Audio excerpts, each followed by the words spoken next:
Growing up in Austin, Texas, I learned early that being the disappointing son was my assigned role in the family narrative. My brother Chase was 3 years older, 6'2" by age 17, star linebacker, business school graduate, everything my parents wanted in a firstborn son. I was Derek. 5'9", glasses since age 8, more interested in books than football, the son my father introduced with an apologetic shrug. This is Derek. He's different. Different meant wrong. Different meant less. Chase got a brand new Ford F-150 for his 16th birthday. I got Chase's old Honda with 140,000 miles. Chase's college graduation was a weekend celebration in Dallas. Mine was dinner at Chili's with my parents checking their phones the whole time. Derek just doesn't have Chase's drive, Mom would explain to relatives as if my quietness was a character flaw that needed constant apologizing for. Our family's wealth came from my parents' rental property investments. Mom and Dad had bought their first duplex in Austin in 1992 for $87,000. By 2000 they owned 4 properties. By 2010 they owned 7. By 2018, they owned 10 rental properties scattered across Austin, Round Rock, and Cedar Park. Nothing fancy.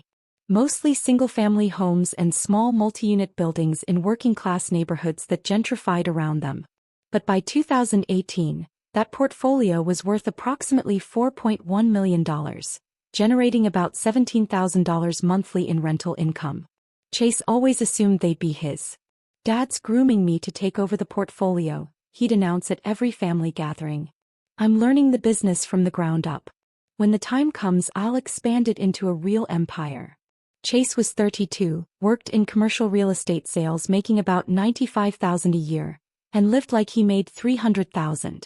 Luxury apartment downtown, leased BMW, expensive suits, constantly buying rounds at bars to maintain his image as a successful real estate professional. My parents thought he was brilliant. I was 29, worked as a software engineer for a healthcare tech company, and lived quietly in a modest apartment in North Austin. I made $82,000 a year, drove a sensible Toyota, wore jeans and t-shirts, and had no social media presence whatsoever. Derek does something with computers, Dad would say dismissively when people asked about me. Not with pride. Just with the vague acknowledgement that I existed somewhere in Chase's shadow. My relationship with my parents had always been strained. They didn't understand my career. They didn't understand why I wasn't more ambitious. They didn't understand why I chose to be quiet when Chase was so confidently loud. But my relationship with my grandmother, Dad's mother, was completely different. Grandma Ruth visited from Dallas once a month and she'd always ask to have lunch with me. Just me. Not Chase. Not the whole family. Just her thoughtful grandson. Tell me about your work, she'd say, genuinely interested in the medical software I was developing. In spring 2018, when I was 28 and Grandma Ruth was 79, she asked me something unusual during one of our lunches. Derek, your father has been managing your parents' rental properties himself for the past 2 years. Has he mentioned how that's going? Not really. Dad doesn't talk to me much about the properties. That's Chase's domain. Grandma Ruth looked troubled. Your father borrowed $50,000 from me last year. Said it was for emergency property repairs. But when I drove past those properties last month, I didn't see any obvious improvements. Maybe interior repairs? Maybe. But Derek, you're good with numbers and patterns, aren't you? That's what you do with software. Find patterns in data. Yes, that's part of it. I'd like you to look at something for me. Your parents' rental property finances. Quietly. Don't tell anyone, especially not your father. Grandma, I don't know anything about property management. You know about data. You know about finding anomalies. That's all I need. Please, sweetheart. Something feels wrong and you're the only one I trust to tell me the truth. What I found over the next 3 months made me sick with betrayal. My father had been systematically stealing from the rental properties for 3 years. Not mismanagement. Not poor business decisions. Deliberate, calculated theft. It started when Dad took over direct management from a professional property management company in 2016. He told everyone he was cutting unnecessary costs and maximizing profit margins. What he actually did was create multiple schemes to divert rental income. First, phantom tenants. Dad would report certain units as rented to tenants who didn't exist. He'd create fake lease agreements, fake tenant information, and collect rent that went directly to his personal accounts. 3 properties had phantom tenants over 3 years. Over $93,000 in completely fabricated rental income he pocketed. Second, inflated maintenance expenses. Dad would submit receipts for repairs and maintenance that were either wildly overpriced or never happened at all. I verified by contacting actual contractors. Many of the receipts were forgeries. $67,000 in fake maintenance expenses. Third, unreported rental increases. Dad had raised rents on several properties but never updated the books. He collected the higher rent from real tenants but reported the old, lower amounts. The difference went to his accounts. $41,000 over 2 years. Fourth, missing security deposits. When tenants moved out, their security deposits simply disappeared. Dad would claim damage repairs, but never produce receipts or evidence. $38,000 in stolen deposits. And finally, the most brazen scheme. Dad had convinced Mom that their rental income was lower than it actually was. He showed her doctored financial statements and told her the properties were barely breaking even. Meanwhile, he was pocketing thousands monthly while Mom worried they might need to sell properties to stay afloat. By August 2018, I documented $287,000 in theft over 3 years. I sat across from Grandma Ruth at her Dallas home with printed evidence spread across her dining table. Bank statements showing deposits to Dad's personal account that matched the stolen amounts. Fake lease agreements with information that didn't check out. Contractor statements confirming Dad had never paid them for work he claimed they'd done. Tenant interviews revealing the real rental amounts versus reported amounts. "Your son has been stealing," I said quietly. "My father has stolen $287,000 over 3 years from his own rental properties." Grandma Ruth looked at the evidence for a long time. Her hands trembled as she turned pages. Finally, she looked up at me with eyes full of sadness and determination. "Does your mother know?" "I don't know. But Dad's been telling her the properties barely make money. She's been worried about finances while he's been stealing thousands a month. And Chase. Dad's been training Chase to take over. Teaching him the business. If Chase doesn't know now, he'll probably continue the same schemes when he inherits." Grandma Ruth was silent for several minutes. Then she made a decision that would change my life forever. "Your parents don't own those properties." "What?" "The 10 properties. Your parents don't own them." "I do." She paused. "I bought them. Every single one. I provided all the down payments. I paid off several of the mortgages. The properties are in my name, held in a trust. Your parents have been managing them, but they're mine." I stared at her, stunned. "I was going to transfer them to your father eventually. But not now. Not after this." She looked at me directly. "Derek, I'm going to transfer all 10 properties to you. Right now. Before I die. No will, no probate, just direct transfer. They'll be yours and your father will never touch them again." "Grandma, this will destroy the family." "The family is already destroyed. My son is a thief. My grandson Chase thinks he's entitled to wealth he never earned. Your parents have spent your entire life making you feel like a failure when you're the only one with actual integrity." She paused. "You're the only one I can trust. You're the only one who told me the truth." On September 7, 2018, we sat in an attorney's office in Dallas. Grandma Ruth executed trust documents transferring all 10 rental properties to me. The attorney filed the paperwork with the appropriate Texas counties. By the end of the week, I legally owned 10 rental properties worth approximately $4.1 million. "Don't tell anyone yet," Grandma Ruth said. "Let's see what they do. Let's see if your father confesses. Let's see if anyone shows any character. What if they never find out the properties were yours? Then they'll keep planning to inherit property they never actually owned. And when the truth comes out, you'll know exactly who they are." He squeezed my hand. "Derek, use this as a foundation. Build something real. Build a life that's yours. Promise me."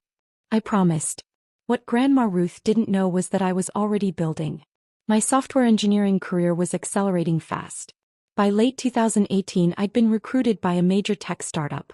My salary jumped to $115,000 plus equity. By 2020, that equity was worth another $80,000. By 2022, the startup went public and my shares were worth $320,000. The 10 properties generated $17,000 monthly, $204,000 annually after expenses. I hired a professional property management company that was honest and competent. Every repair was real. Every tenant was documented. Every dollar was tracked. I lived modestly. Same North Austin apartment. Same Toyota. Same quiet life. But I was investing aggressively. Maxing out my 401k. Opening a Roth IRA. Buying index funds. Diversifying into other real estate opportunities. By November 2024, my net worth was approximately $5.3 million. The 10 properties had appreciated to $4.6 million. My tech stock and investment accounts held another $700,000. My family knew absolutely nothing. At Thanksgiving 2023, Chase announced he was being promoted at his firm. I'll be managing commercial deals worth $50 million plus. This is the big leagues, folks. Dad raised his glass. That's my boy. Building something real. Chase looked at me. Derek still writing code? Still punching the clock. Still writing code, I said quietly. Must be nice having such low ambitions, Chase said with a smirk. Some of us are building legacies. Everyone laughed. I said nothing. Grandma Ruth died peacefully in her sleep on October 3, 2024. She was 85 years old. I'd visited her the week before. She'd held my hand and said, "You're stronger than all of them. Don't let them diminish what you've built. And Derek? When they find out, don't apologize. You earned this by being honest." The funeral was large. Over 250 people. Chase gave a speech about the woman who taught me to dream big and build generational wealth. I stood in the back and said nothing. 1 week after the funeral, Dad called me. "Derek, family meeting tomorrow at the house. 10 a.m. Estate matters. You need to be there." "I'll be there." "Good. And Derek? Try to be supportive. This is Chase's time to step up." The next morning, I arrived at my parents' house in West Lake Hills exactly on time. Their living room was arranged like a boardroom. Dad at the head of the table with documents spread out. Mom next to him looking proud. Chase in an expensive suit looking like he was about to close a deal. My Aunt Julie and Uncle Tom. 2 cousins. Everyone looked eager. Expectant. Like they were about to witness Chase's coronation. Dad stood up and cleared his throat. "Thank you all for coming. We're here to discuss Mom's estate and, more importantly, to discuss the future of the property portfolio she helped us build." Chase nodded seriously, playing the role of responsible heir. "As you all know," Dad continued, "our rental property portfolio has been the foundation of this family's wealth. 10 properties across Austin and surrounding areas. Current value approximately $4.1 million. Monthly income around $17,000. Uncle Tom whistled appreciatively. "Mom always wanted these properties to stay in the family," Dad said. "And after much thought, your mother and I have decided it's time to transition management to the next generation." Chase sat up straighter. Chase has been training in commercial real estate for years. He understands property values, market trends, investment strategies.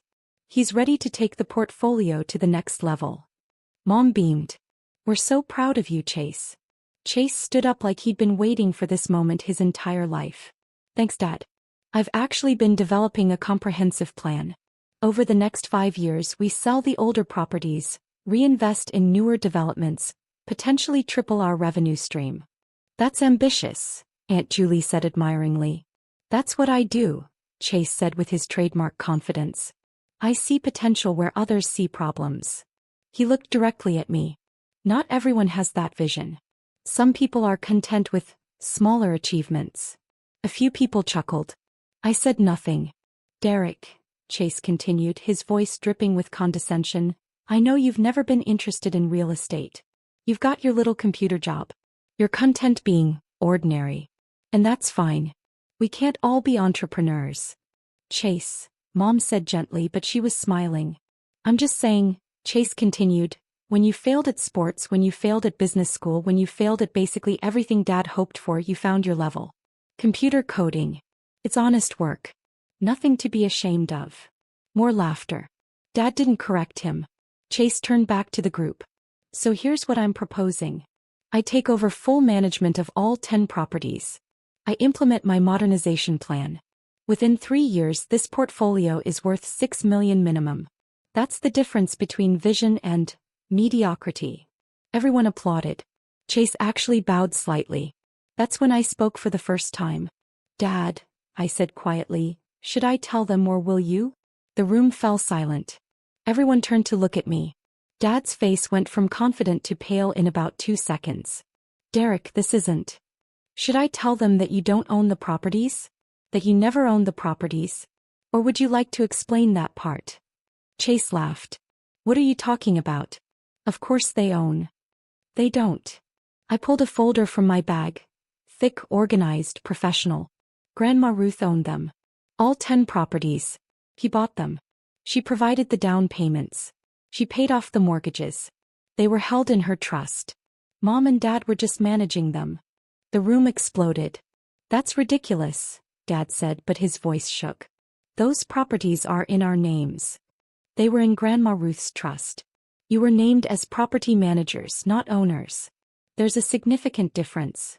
I placed the folder on the table. Trust documents, dated 1992 through 2016. Every property purchase. Every down payment from Grandma Ruth's accounts. Every mortgage payment. All documented. Chase grabbed the folder and started flipping through pages. His confident smirk slowly disappeared. But that means, Uncle Tom said slowly, that means they never owned the properties they've been managing for 26 years, I said calmly. Which raises an interesting question. Where did all the rental income go? Dad stood up quickly. Derek, that's enough. Is it? Because I have some questions about that. For example, Dad, why did you report the Cedar Park duplex as rented to John Martinez for 18 months when John Martinez doesn't exist? The room went completely silent. What are you talking about? Mom asked. I opened my folder to a tab section. Phantom tenant. Dad created a fake lease agreement, fake tenant information, collected rent of $1,400 monthly for 18 months. That's $25,000 in rental income that never existed. Money that went directly to Dad's personal account. You're insane, Dad said, but he'd gone from pale to gray. Am I? How about the Round Rock property? Rented to Sarah Chin for 11 months. Sarah Chin doesn't exist either. $1,600 monthly, $17,600 total. Also went to Dad's personal account. Chase was staring at Dad. What is he talking about? Or we could discuss the maintenance expenses, I continued. The $4,700 roof repair at the South Congress property that never happened. The $6,200 foundation work at the Riverside property. I called the contractor. He never did any work there. The receipt was forged. Mom stood up. Derek, these are serious accusations. They're not accusations. They're documented facts. I pulled out another section. 3 years of financial analysis. Phantom tenants totaling $93,000. Fake maintenance expenses totaling $67,000. Unreported rent increases totaling $41,000. Missing security deposits totaling $38,000. And that $50,000 Grandma Ruth lent Dad for emergency repairs? No repairs were ever done. The money went to Dad's personal account. That's embezzlement, Uncle Tom said quietly. Yes, I agreed. That's exactly what it is. Total documented theft over 3 years. $287,000. Someone knocked on the front door. I'd been expecting this. Dad stumbled to answer it. A woman in her 50s stood there in a professional suit, carrying a briefcase. Good morning. I'm Patricia Martinez, the attorney who handled Ruth Morrison's estate. Derek asked me to attend this meeting to clarify some legal matters. She entered without waiting for permission and set her briefcase on the dining table. I understand there's been some discussion about property inheritance. I'm here to correct several significant misunderstandings. Who the hell are you? Chase demanded. I'm the attorney who managed Ruth Morrison's property trust for 32 years, Ms. Martinez said calmly. And I'm here to explain something that your father apparently never told you. The 10 rental properties you've been discussing were never his. They were Ruth Morrison's properties held in trust with your father named as property manager, not owner. Dad collapsed back into his chair. On September 7, 2018, Ms. Martinez continued. After learning of substantial financial irregularities in the property management, Mrs. Morrison executed new trust documents transferring all 10 properties directly to her grandson, Derek Morrison. These transfers were properly filed and recorded. Derek Morrison has been the legal owner of all 10 properties for 6 years, 2 months and 4 days. You could have heard a pin drop. Chase stood up so fast his chair fell over. That's impossible. Dad's been managing those properties for years. I've been training to take them over.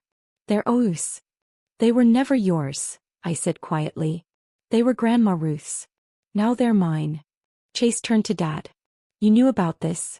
For 6 years, you knew Derek owned the properties and you kept managing them like they were yours. I thought I could fix. Dad couldn't even form complete sentences. Fix what? I asked.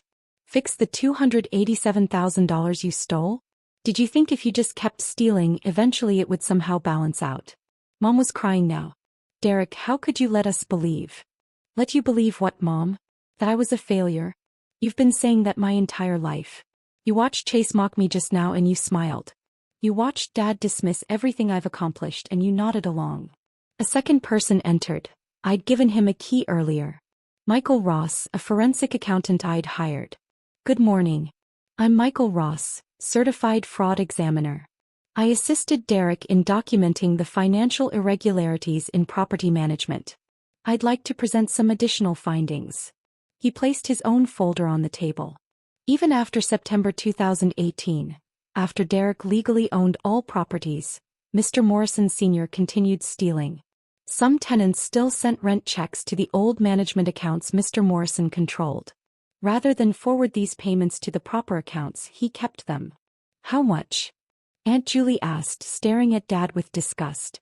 An additional $34,000 from late 2018 through 2020, when Derek finally got all tenant information redirected. Total theft over the entire period, $321,000. Chase was pacing now, his hands in his hair. This can't be happening. I've been planning. I've been telling clients I was about to take over a $4 million portfolio. You've been lying to clients about assets you never owned and never would own, I said. How's that going to look when they find out? Ms. Martinez pulled out a document. We're prepared to offer a settlement. Mr. Morrison returns every stolen dollar, $321,000, plus interest, totaling $374,000, within 90 days. He signs a confession. He agrees to never contest the property ownership. And Derek will not file criminal charges. $374,000? Mom gasped. We don't have. You mean Dad doesn't have it, I corrected. Because Dad spent the last 6 years living beyond his means on stolen money while telling you the properties barely made a profit. Dad's head was in his hands. He was crying now, real desperate sobs. Chase turned on him. You ruined everything. Everything. I've built my entire career on the expectation. I've told everyone. You've built your entire career on entitlement, I said quietly. You assumed you'd inherit millions because you're the oldest son. Because you're tall and confident and good at football. You never earned anything, Chase. You just assumed it would be handed to you. And you, Chase shouted. You just sat back and let us believe. Let you believe what? That I was a failure? Chase, you literally called me a failure 15 minutes ago. You said I failed at sports, failed at business school, failed at everything. You said I found my level with my little computer job. I stood up and faced him directly. My little computer job pays $115,000 a year plus stock options. My net worth is $5.3 million. I own 10 rental properties worth $4.6 million. I have $700,000 in investments. I'm 29 years old and completely financially independent. Chase's mouth fell open. You, on the other hand, make $95,000 and spend like you make $300,000. Your BMW is leased. Your luxury apartment eats 50% of your income. You're drowning in credit card debt, maintaining an image of success you don't actually have. How do you know? Because I looked. Just like I looked at Dad's finances and found the theft. Just like I've been watching this family for 29 years while you all looked right through me. I turned to my parents. You spent my entire life comparing me to Chase. making me feel like I wasn't enough because I wasn't loud and confident and athletic. You dismissed my career because you didn't understand it. You excluded me from business discussions about properties I actually owned. Mom tried to speak. Derek, we never meant. Yes, you did. You meant every dismissive comment. Every comparison. Every moment you made it clear Chase was the son you wanted and I was the son you got stuck with. I picked up my folders. You have 90 days to pay back what Dad stole. Ms. Martinez will send the settlement documents. After that, I never want to hear from any of you again. Derek, please, Dad said desperately. I'm your father. You're a thief who stole from his own mother and then continued stealing from his own son. Those are the only relevant facts. Chase grabbed my arm. You can't just. This portfolio was supposed to be. I've been planning. I pulled my arm away. You've been planning to steal property I've owned for 6 years. Just like Dad taught you. The only difference is that I caught Dad and you never got the chance. I walked out of that house and never looked back. My phone exploded with calls and texts. I blocked every family member except Ms. Martinez and Michael Ross. Ms. Martinez called me that afternoon. Your father's attorney just contacted me. They want to negotiate a payment plan. No negotiation. Full restitution within 90 days, or I file criminal charges with the Travis County DA. Understood. Your brother also called. He's asking if there's any way he can still be involved in managing the properties. Absolutely not. Chase has proven he has the same relationship with ethics that Dad does. Non-existent. The next 90 days were a catastrophe I observed through updates. Week 2. Dad tried to get a home equity loan. Denied. He'd already borrowed heavily against the house for his lifestyle expenses. Week 4. Chase was fired from his firm. Someone leaked that he'd been falsely representing his financial position to clients. Professional reputation destroyed. Week 6. My parents put their West Lake Hills house on the market. The house they'd bought with down payment assistance from Grandma Ruth. They got an offer for $1.2 million. Week 10. Chase's BMW was repossessed. His luxury apartment evicted him for non-payment. Week 12. Dad scraped together $243,000 from the house sale and liquidating retirement accounts. Still $131,000 short. Day 89.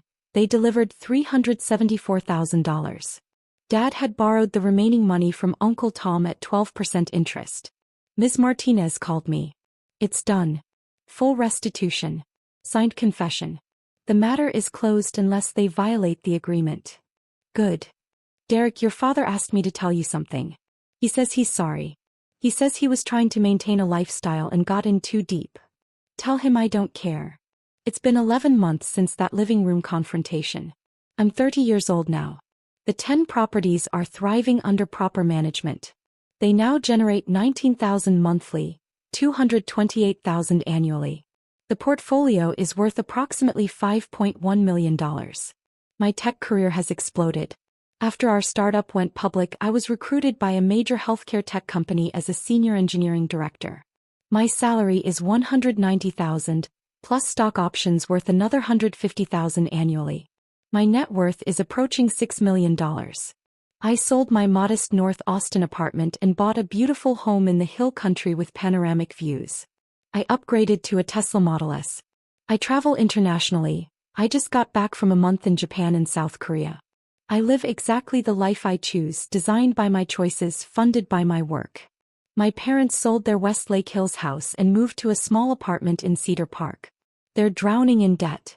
Between the restitution payment and the loan from Uncle Tom, they're paying over $4,000 monthly just in debt service. Dad is working part-time at Home Depot at age 63. Mom works at Target. Chase moved to Houston to start fresh. I heard through Michael Ross's network that he's working in used car sales. His real estate career is over. No firm will touch him with his family scandal. I received one letter from Dad 4 months ago. Derek, I know I can never make up for what I did or how we treated you. I know I stole from Mom, from you, from everyone. I just want you to know that I'm sorry. I hope someday you can forgive me. Dad. I didn't respond. Dad isn't sorry he stole. He's sorry he got caught. He's sorry he's paying for it. That's not remorse. That's consequences. I had a memorial scholarship created at UT Austin in Grandma Ruth's name for first-generation engineering students. The plaque reads, Ruth Morrison Memorial Scholarship. She saw potential others missed, believed in quiet strength and chose integrity over image.